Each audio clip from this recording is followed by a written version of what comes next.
Jaya. And Based dun sa pinagsamahan nyo na pagkakakilala nyo na yun.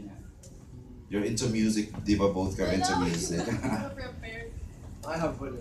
Okay. Go, Elmo Elmo. has an answer.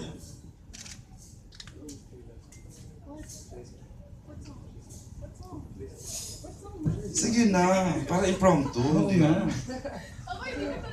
Malay mo naman. Sige, go ahead, Go, Elmo. Song for Jaya, Janela. Hindi siya magagalit.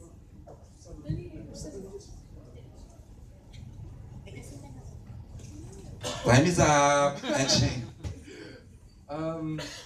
The kasi when we're on the set, may pinaplay laging song si Janela. She plays she's into like classic songs, old songs eh. So she plays mga Stevie Wonder and ay, nice. Stevie Wonder and Like what Stevie song na favorite mo, Jaya? Marami, pero I like Isn't She Lovely? May Sure You More. Naman. Ay, lovely naman Old soul talaga ka siya. pala, Jaya. I'm an old soul, yes. Seryoso, no? Super. Okay. See, Ano? Ikaw may naisip kang song for... it could be a Stevie Wonder song for Elmo na pagkakilala mo sa kanya in the next, what? Yung huling months na nagkasama kayo. Isn't He Lovely na siya? Isn't he lovely? Ano, Wait, hindi pa ako nakapag-isip. Pwedeng balikan Oo nga. natin kasi medyo akay Hindi naman part-time lover, di ba? Hindi pa. Joke lang. Oo.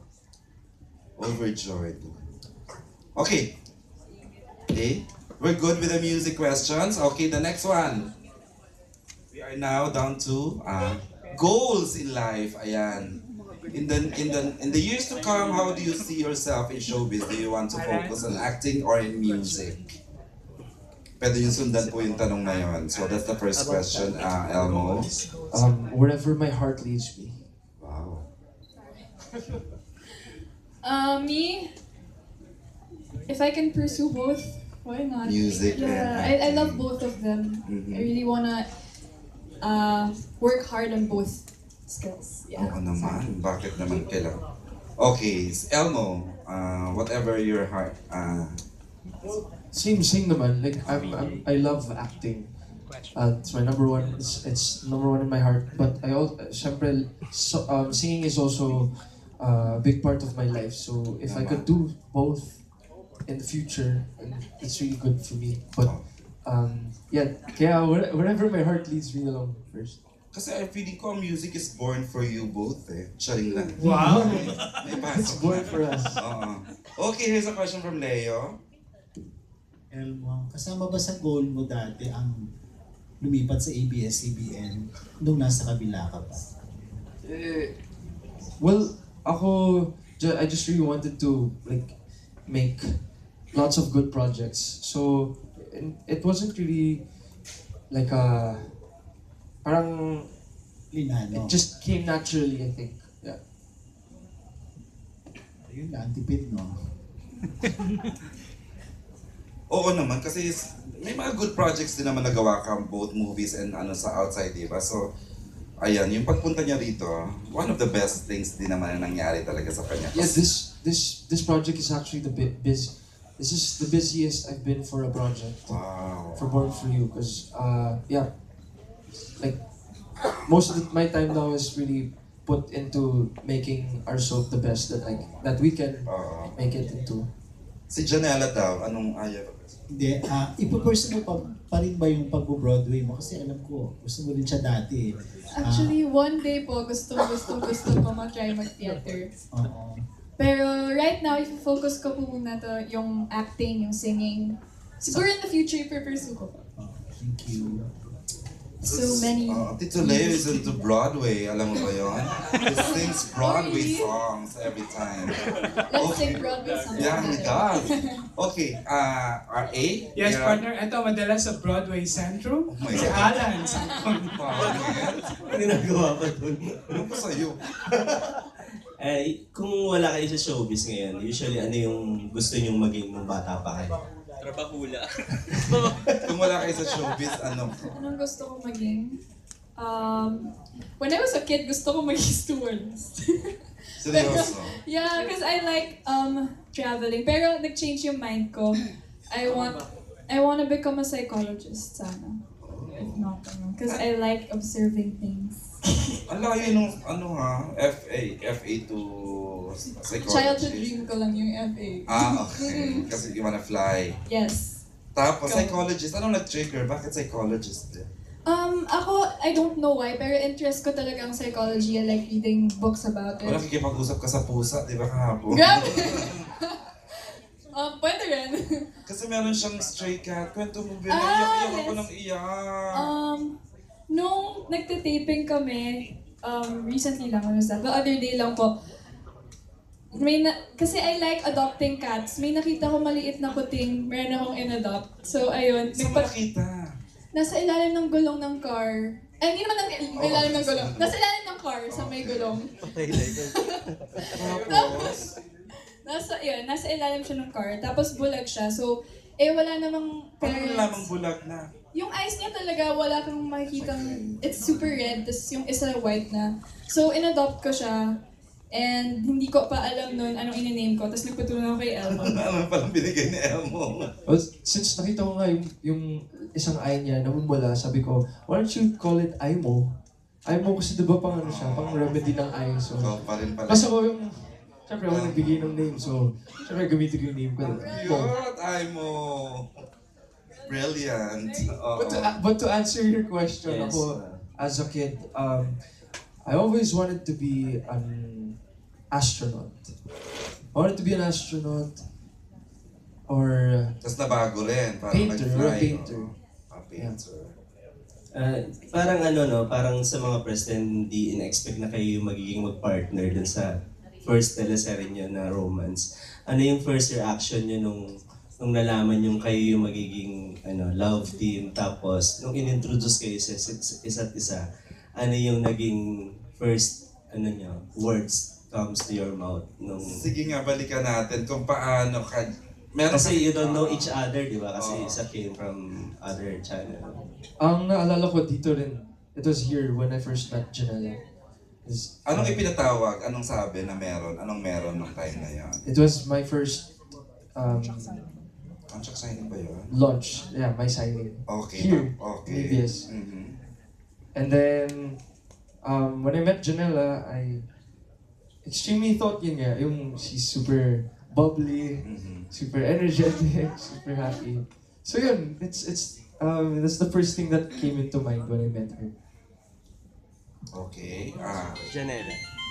Ayun, basically that's it, Elmo. Jaya, Janela. Ako, Kasi meron ka na rin namang in the past na mga Katkalao team, di ba? Pero ito yung first ever romantic teleserye yeah mo. naman. To tell you honestly, hindi ko din in-expect na siya yung makaka-partner ko. Wala akong in-expect nun. So, nung sinabi sa akin na si Elmo, sabi ko, ew, ba't siya? Joke lang. Joke lang. Then sabi ko, hindi. Sabi ko, oh sige, I wanna get to know him na. So, nung na-meet ko na siya, Hindi ka naman nag-YouTube, Elmo Magalona. Ayan, YouTube. Secret. Secret daw, YouTube nga. ayun, nung na-meet ko siya, quiet siya. And, yun nga, like I said, sabi ko, hala, paano kami mag-uusap? Quiet. Medyo, at first kasi nagkakahiyaan pa. Pero, when we got to know each other nga din, maraming beses na kami nagkita, ayun, we started talking na about life. Yeah. Yeah. Malalim na rin naman so far ngayon yung friend, yung ano nyo, yung samahan, yung friendship nyo. Yes, When yes. you talk about just about anything or... Yeah, through time din mas nagiging comfortable kami. Especially pag nag-tape na kami for Born For You, mas makikita niyo yung comfortability niyo. Comfortability namin sa isa't isa. You've been working for like, ilang months na ba? Pala. Like 4 months? 4 months 4 pala. months. From Oh, the no, actually, no. Like Taping? around 6 months na. around Half a 6 year. months na. Half a year na rin kaming magkatabaw. Pero honestly, like, I'm super lucky din to be paired up with someone like Janela. Because, no, like, I swear, like, she's one of the most talented, one of the most beautiful, one of the most humble people I know in this industry. So yeah, to be able to do my first show in ABS is a blessing with you.